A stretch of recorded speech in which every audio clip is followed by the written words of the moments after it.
How can sellers protect their brand on Shein?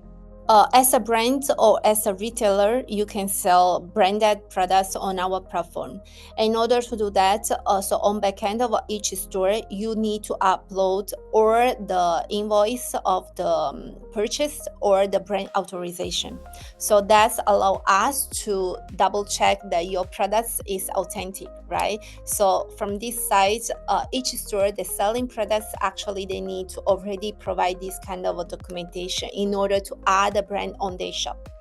But if you are brand and you feel that your brand IP rights is infringed by some sellers, we have also IP link that I can share with you also, but you can also go to the Shein app or Shein store on the PC page.